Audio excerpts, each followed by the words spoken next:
नमस्कार दोस्तों, आज हम पढ़ेंगे क्लास 11th की मैथ। ठीक है, तो आज से हम क्लास 11th का मैथ स्टार्ट कर रहे हैं। जो हमारा पहला चैप्टर रहेगा समुच्चय। ठीक है, तो उसको आज हम अच्छी तरीके से पढ़ेंगे। ठीक है, तो मैंने आपको जैसे पिछले वीडियो में बताया था कि हम उसमें एनसीईआरटी का जो क्लास 11th की जो मैथ की बुक है उसके साथ साथ हम आईआईटी के प्रश्नों को सॉल्व करेंगे। तो कौन सी बुक होगी आईआईटी की बुक, मैं आपको थोड़ा दिखा देना चाहता हूँ। ठीक है, तो ये रही मेरे पास ये वाली बुक जिसमें के प्रश्न बहुत अच्छे अच्छे हैं और बहुत ज़्यादा इसमें प्रश्न दिया गया है, जिसका नाम है योर लिस्ट। ठीक है, ये इसका एक भाग है, एक और दूसरा भाग है। ठीक है, अगर इसके बारे में जानना चाहते हैं तो ब्लेसिंग स्टडी 4.0 को सर्च कर लीजिए। ठीक है, तो वहाँ पे इसको बता दिया जाएगा। ठीक है, तो मेरा ही चैनल है। ठीक है, तो ये रही आपको, इसमें से हम लोग आज इसको सॉल्व करेंगे। ठीक है, तो चलिए आज का वीडियो स्टार्ट करते हैं। अगर इस चैनल पर है तो इस चैनल को सब्सक्राइब करके बेल आइकन दबा दें, क्योंकि कोई भी वीडियो चले तो आप तक तुरंत पहुंचे, मिस ना हो। ठीक है, चलिए आज का वीडियो स्टार्ट करते हैं। आज हम पढ़ेंगे समुच्चय यानी सेट्स। तो समुच्चय पढ़ते हैं। ठीक है, तो जैसे कि आपको मैं एक बात बताना चाहता हूँ,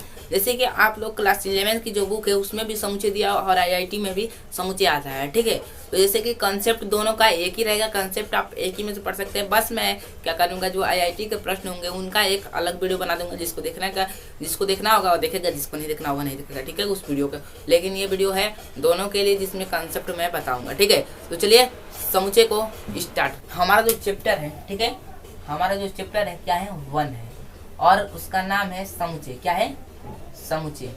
मैं दोनों मीडियम बताऊंगा। ठीक है, हिंदी मीडियम और इंग्लिश मीडियम में केवल उसका नेम बताऊंगा। ठीक है, और अर्थ तो दोनों का एक ही होगा। ठीक है, तो देखिए जैसे कि मान लीजिए समुच्चय यानी जो चैप्टर 1 है समुच्चय यानी सेट्स, उसको इंग्लिश में कहते हैं। तो आज हमें ये पढ़ना है। तो देखिए सबसे पहले ये जाने कि समुच्चय का जो सिद्धांत था वो किसने दिया था। तो जर्मन के एक मैथमेटिशियन थे। क्या थे, जर्मन के एक गणितज्ञ थे। ठीक है, क्या थे, ठीक है, क्या थे, गणितज्ञ थे, जिन्होंने क्या किया था, समुच्चय का सिद्धांत को दिया था। ठीक है, जर्मन के एक मैथमेटिशियन थे, जिन्होंने गणितज्ञ थे या मैथमेटिशियन थे, उन्होंने क्या किया था, समुच्चय का सिद्धांत दिया था। और इनका जो नाम था जॉर्ज केटर था। क्या था इनका नाम, जॉर्ज केटर। ठीक है, इनका जो नाम था जॉर्ज केटर था और इनको समुच्चय का पिता भी कहा जाता है। इनको जो समुच्चय का पिता भी कहा जाता है। ठीक है, किसको कहा जाता है, जॉर्ज केटर को समुच्चय का पिता भी कहा जाता है। इसको नोट पैड में लिख सकते हैं। ये देखिए ये सब पूछा नहीं जा सकता, लेकिन आपको ये बेसिक बातें मालूम होनी चाहिए। समुच्चय का पिता जॉर्ज, ठीक है, जॉर्ज केटर को कहा जाता है। आप लिख सकते हैं, जॉर्ज केटर को कहा जाता है। ठीक है, तो जो इनका सिद्धांत था, ठीक है, उन्होंने क्या दिया था, समुच्चय का सिद्धांत जॉर्ज केटर ने दिया। कहाँ के थे वो गणितज्ञ, जर्मन के थे। ठीक है, जर्मन के गणितज्ञ थे। ठीक है, क्या थे, वहाँ के गणितज्ञ थे और जो इनका नाम था जॉर्ज केटर, आपको मैं कई बार बता रहा हूँ। ठीक है, उनको जॉर्ज केटर यानी उसका समुच्चय का पिता भी कहा जाता है। ठीक है, समुच्चय का पिता किसको कहा जाता है, तो जॉर्ज केटर को कहा जाता है। ठीक है, तो आप बात करते हैं दोस्तों की समुच्चय क्या होता है। ठीक है, ये तो उनके बेसिक्स बातें थी जो हम थोड़ा यहाँ पे जान लेते हैं कि इसका प्रयोग कहाँ कहाँ पे होता है। क्या, इसका प्रयोग कहाँ कहाँ पे होता है। तो देखिए अगर बात करें इसका प्रयोग की, तो इसका प्रयोग दोस्तों होता है आपका कई इसके मैथ के आपके कई ऐसे चैप्टर मिलेंगे जहाँ जहाँ इसका प्रयोग किया जाता है। जैसे कि पहला चैप्टर हो गया संबंध, आप लोग के में दिया होगा संबंध। दूसरा हो गया फलन। ठीक है, और सारे ऐसे कई चैप्टर हैं जिनमें आपका इसका यूज पढ़ना है। ठीक है, इसका जो प्रयोग है संबंध, फलन यानी रिलेशन, फंक्शन और ऐसी कई चीजें हैं जिनमें आपको क्या करना है, इसका यूज पढ़ना है। ठीक है, तो इसके लिए हम थोड़ा एक बात बता देना चाहता हूँ कि इसका आपको कहाँ कहाँ इसका प्रयोग होगा, आप यहाँ पे समझ चुके हैं। ठीक है, तो अब बात करते हैं समुच्चय का जो प्रयोग है वह हम किस किस के बेसिस पे करेंगे। मतलब मेरे कहने का मतलब है जैसे कि समुच्चय जो होगा, ठीक है, समुच्चय वस्तु या पद या सदस्य भी बोल सकते हैं। वस्तु या पद जो होता है उसी को मिलने से एक समुच्चय बनता है। मतलब समझिए, जैसे कि एग्जांपल में अगर बात बोले दोस्तों, जैसे कि मान लीजिए ए बी सी डी, ये सब जो जितने भी है दोस्तों, इस प्रकार के एक प्रकार का समुच्चय है। ठीक है, इसका मैं और इसका जो मीनिंग है मैं वो भी बताऊंगा, डिफिनेशन जो है मैं बताऊंगा। पहले यहाँ पे समझते हैं इसका एग्जांपल में। जो दोस्तों ये है एक प्रकार का ये समुच्चय है, ठीक है। एक बात याद रखें, नोट पॉइंट में लिख सकते हैं कि समुच्चय को लिख सकते हैं नोट पॉइंट में, समुच्चय को मझले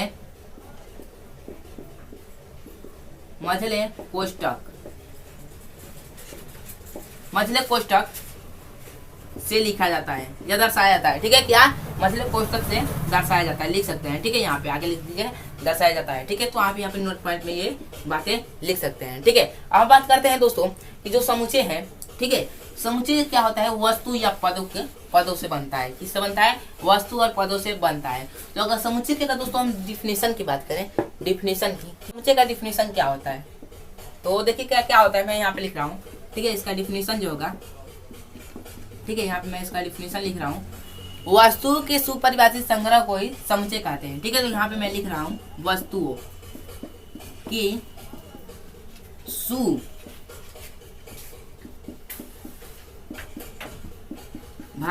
ठीक है, वस्तुओं के सुपरिभाषित संग्रह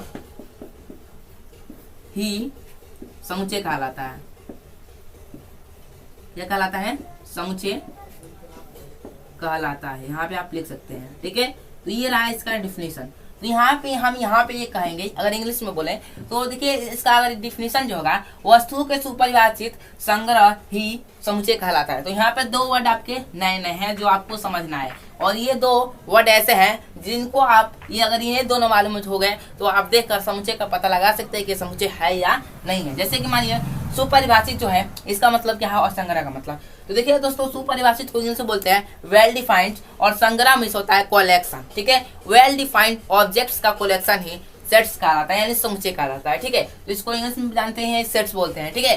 तो देखिए मैं यहाँ पे इसको समझाने के प्रयास कर रहा हूँ कि जो समुच्चय सुपरिभाषित का मतलब होता है जो सबके लिए क्या हो, समान हो। प्रत्येक व्यक्ति, जैसे कि मान लीजिए मैं हूँ, कोई व्यक्ति है, उसके लिए भी क्या हो, एक जो चीज है, वस्तु है, वो समान होनी चाहिए, ठीक है। तो मैं यहाँ पे अगर इसका परिभाषा लिखूं तो लिख सकते हैं, एक आम भाषा में लिख सकते हैं कि सबके लिए क्या होना चाहिए, सबके लिए समान। इसका अगर परिभाषा लिखा आम भाषा में तो सबके लिए क्या होना चाहिए, समान होना चाहिए। और संग्रह का बोलूं तो संग्रह में होता है कलेक्शन। आपको बता दें किसी चीज को मान लीजिए 4-5 चीजें हैं जिनको आप मिलाकर क्या कर दिए, इकट्ठा कर दिए, तो क्या हो गया, कलेक्शन हो गया। एक ही चीज है वो क्या है, कलेक्शन है। आपने उसको लिया है तो क्या है, कलेक्शन है, ठीक है। तो जैसे कि आपको यहाँ पे मैं लिख दिया हूँ कि सबके लिए क्या होना चाहिए, समान होना चाहिए। तो मतलब इसका समझिए, जैसे कि मैं एग्जाम्पल अगर बोलूँ समुच्चय का, ठीक है, यहाँ पे एग्जाम्पल दिख रहा होगा। तो देखिए जो समुच्चय का एग्जाम्पल बोले, मान लीजिए मैं बोल रहा हूँ लड़कों का समुच्चय, तो लड़कों का समुच्चय कैसा हो सकता है, मेरे लिए भी कोई एक लड़का ही होगा, दूसरे व्यक्ति के लिए भी लड़का ही होगा। तो यहाँ पे जो है लड़कों का संग्रह, ठीक है।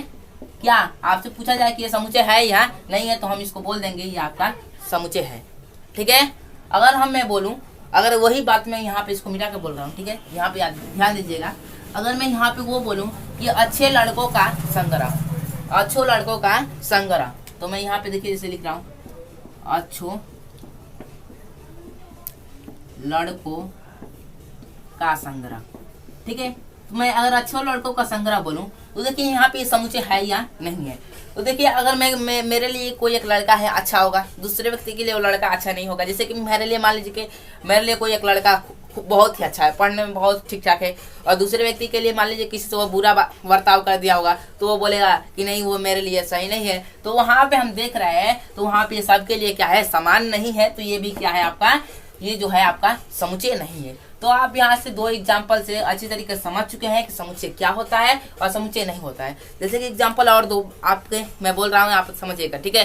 जैसे कि मैं बोलूँ कि एक क्लास में जो मान लीजिए कोई प्रधानमंत्री है, बोलूं कि मान लीजिए कोई प्रधानमंत्री, ये प्रधानमंत्री बहुत अच्छे हैं और ये प्रधानमंत्री अच्छे नहीं है, तो मेरे लिए कोई दूसरा प्रधानमंत्री अच्छा होगा, उसके लिए कोई दूसरा प्रधानमंत्री। जैसे कि मैं बोलूं मेरे लिए नरेंद्र मोदी प्रधानमंत्री अच्छे हैं, ठीक है, तो कोई दूसरा बोलेगा कि नहीं मेरे लिए दूसरा कोई अच्छा है। तो वहाँ पे क्या हो रहा है, यहाँ पे अलग अलग चेंजेस हो रहे हैं। तो यहाँ पे आपका सेट्स नहीं हो सकता। जैसे कि आप जानते हैं, आप यहाँ मान लीजिए जैसे कि आप जानते हैं कि मान लीजिए कई ऐसे सिंगर हैं जो गाने गाते हैं, ठीक है।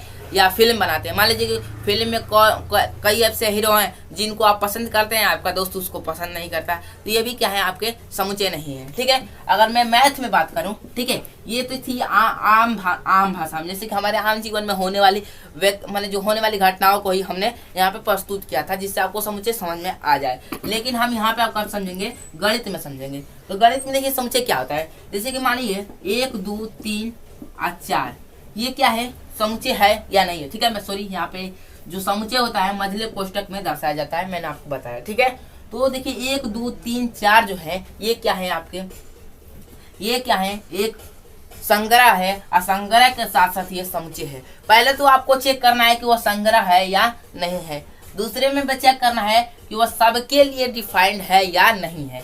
तो मैं सबसे पहले इसको चेक करूंगा। तो यहाँ पे लिख रहा है ये संग्रह है 1 2 3 4, यहाँ पे भी क्या है 1 2 3 4 है। अगर अमेरिका में भी जाकर आप पूछेंगे 1 2 3 ये 4 है, तो कहेंगे कि हाँ ये 1 2 3 या 4 है। ठीक है, आप किसी भी व्यक्ति से पूछेंगे तो बोलेंगे ये 1 2 3 4 ही है और कोई दूसरा नंबर नहीं है। जैसे कि ठीक है, जैसे कि वहां पे क्या हुआ, सबके लिए समान हो गया। यहाँ पे पूछे या अमेरिका में पूछे, यहाँ बात क्या हो गई, समान हो गई, इसलिए क्या हो गया, ये आपका समुचे हो गया। ठीक है, अब बात करूं जैसे कि मैथ में और कई ऐसी बातें हैं। जैसे देखिए बोलूंगा x + 5 इक्वल टू, मान लीजिए कि यहाँ पे मान लीजिए कि हो गया आपका क्वेश्चन मार्क। ठीक है, तो मैं बोलूंगा x का मान कुछ भी रखे, तो x का मान कोई बोलेगा मैं 5 रखूंगा, कोई 2 बोलेगा, कोई 3 बोलेगा, कोई 6 बोलेगा। तो ऐसे कई अपने मन के हो गए, तो यहाँ पे x का मान जो है समुचे नहीं होगा। ठीक है, तो आप यहाँ से कई चीजों से समझ सकते हैं कि समुचे किसे कहेंगे। तो मैंने आपको इतने अच्छे फॉर्म में समझाया हूँ कि आपको अच्छी तरीके से समुचे क्या हो, अच्छी तरीके से आपको समझ में आ जाए। ठीक है, तो चलिए आप लिख सकते हैं, आपके यहाँ पे नोट से और बनता है कि समुचे मतलब बड़े अंग्रेजी स्वरों से, मतलब बड़े अंग्रेजी स्वर से दर्शाया जाता है। मतलब कैपिटल जो लेटर होते हैं उनसे दर्शाया जाता है। Capital letter A B C D ये सब जितने हैं इनसे आपको समुचे को दर्शाया जाता है। ठीक है, और बात करें तो उनके जो अवयव होते हैं, यानी जो छोटे छोटे माने उसमें, जैसे कि अवयव क्या होता है, मैंने आपको ये बताना भूल गया था। यहाँ पे एक बात, यहाँ पे मैं अवयव लिख देता हूँ, इसका मतलब क्या होता है आप यहाँ से समझ सकते हैं। ठीक है, तो देखिए जो अवयव होता है मतलब एक सदस्य होता है। मैं अपने परिवार का एक अवयव हूँ, आप एक परिवार के अवयव हैं, मतलब आप एक परिवार के क्या है, सदस्य है। तो इसका मतलब सदस्य भी आप लिख सकते हैं। ठीक है, अवयव का मतलब आप सदस्य लिख सकते हैं। तो सदस्य समझ चुके होंगे। जैसे कि मान लीजिए यहाँ पे लिख रहा हूँ, समुचे को मैंने बताया कि बड़े अक्षर से दर्शाते हैं। मान लीजिए समुचे ए है, इसको हम क्या पढ़ेंगे, समुचे ए। तो समुचे ए को क्या करते हैं, हम बड़े अक्षर से दर्शाते हैं।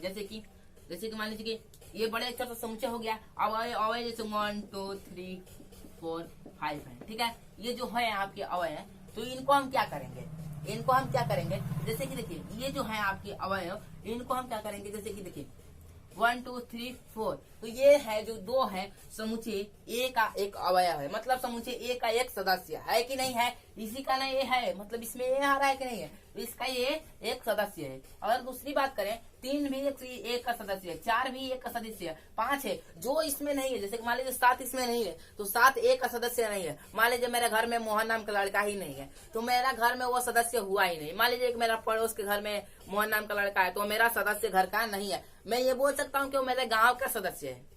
बात आप ध्यान दें, वो मेरा गांव का सदस्य है, लेकिन मेरा घर का वह सदस्य मेरा परिवार का सदस्य नहीं है। तो यहाँ पे बोल सकते हैं कि वो नंबर का एक सदस्य हो सकता है साथ, लेकिन जो समुचे ए जो यहाँ पे लिखा हूँ इसका ये सदस्य नहीं हो सकता। ठीक है, तो आप यहाँ से समझ चुके हैं अवयव क्या होता है। ठीक है, अब बात करते हैं, एक और नोट पॉइंट लिखेगा। ठीक है, यहाँ पे मैं इसको लिख दे रहा हूँ, मैंने इसको क्यों समझाया हूँ, लिखा नहीं हूँ, लिखेंगे समुचे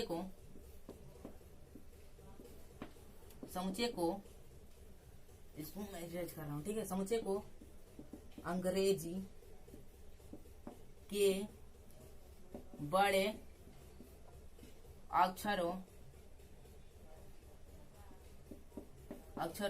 से दर्शाया या लिखा जाता है। ठीक है, लिख सकते हैं लिखा जाता है या दर्शाया जाता है। ठीक है, आप लिख सकते हैं जैसा मन। ठीक है, लिखा जाता है। उसी प्रकार दूसरा अगर बोले नोट पॉइंट में, दूसरा अगर नोट पॉइंट हम बोले, जैसे कि मान लीजिए दूसरा पॉइंट क्या हो सकता है, तो मैंने आपको अवयव तो समझा दिया। तो अवयव यानी जो छोटे छोटे कार्य हैं, आज मान लीजिए समुचे ए है, ये समझिएगा यहाँ बात।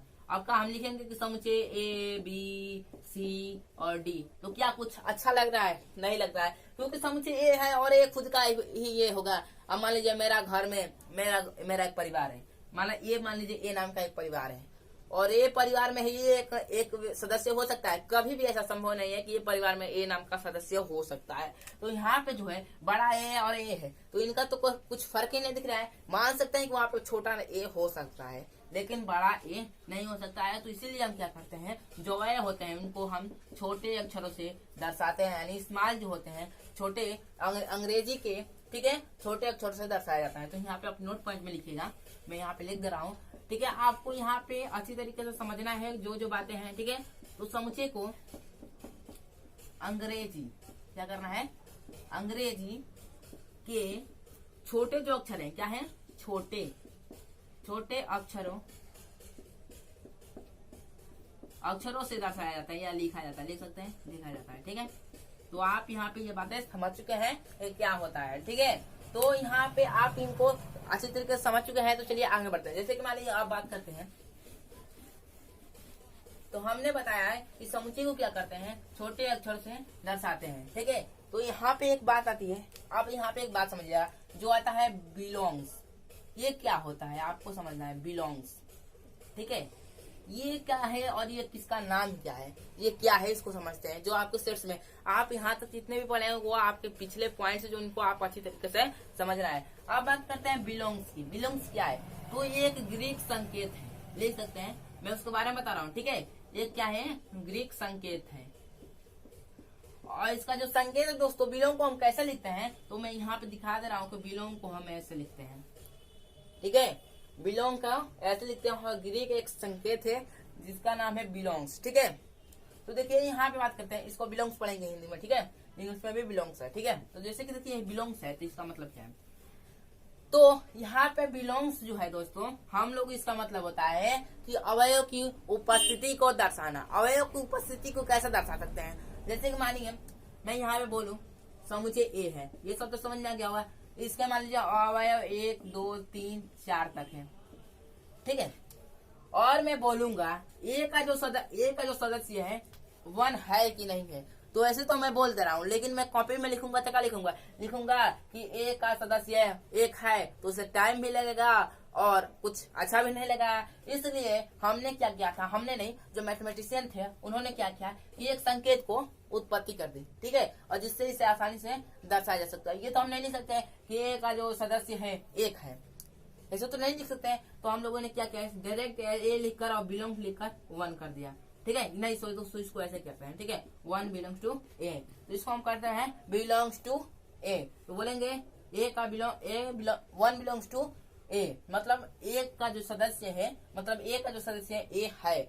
अगर उसी को दोस्तों आप लोगों ने पढ़ा था इक्वल पढ़े थे, और उसके यहाँ से खींच देते हैं तो पढ़ते हैं क्या, नॉट इक्वल। तो उसी को दोस्तों अगर बिलोंग है उसको खींच देंगे तो बोलेंगे नॉट बिलोंग्स टू, क्या बोलेंगे, डज नॉट बिलोंग्स टू। ये क्या है, आपका बिलोंग्स नहीं है, मतलब इसका मतलब दर्शाता है, मान लीजिए ए है ना, मान लीजिए यहाँ पे 1 नहीं है, तो हम दर्शाएंगे कि 1 बिलोंग नॉट टू क्या ए, माने ए का अवयव 1 है या नहीं है, ठीक है। तो आपको ऐसे प्रश्न बहुत सारे बुक में मिलेंगे और आपके एनसीईआरटी में दिया है। तो आपके लिए कुछ प्रश्न यहाँ पे मैं लिख रहा हूँ और आगे वीडियो में मिलेंगे, ठीक है। तो मैं यहाँ पे कुछ प्रश्न को मैं लिख रहा हूँ जिसको आपको अच्छी तरीके से समझना है। जैसे कि मैं लिख रहा हूँ समुच्चय ए 1 2 3 4, समुच्चय ए बार ले रहा हूँ, आप कुछ भी ले लीजिए, अपना मन से लेना है समुच्चय, ठीक है। अगर बुक में दिया तो ठीक है, लेकिन मन से कुछ भी ले सकते हैं अगर नहीं दिया है तो। जैसे मान लीजिए मैं यहाँ पे ले रहा हूँ डी, क्योंकि आप लोगों को कंफ्यूजन हो जाएगा मैं बार ए क्यों ले रहा हूँ, ठीक है। तो आप यहाँ पे डी कुछ भी ले सकते हैं, ठीक है।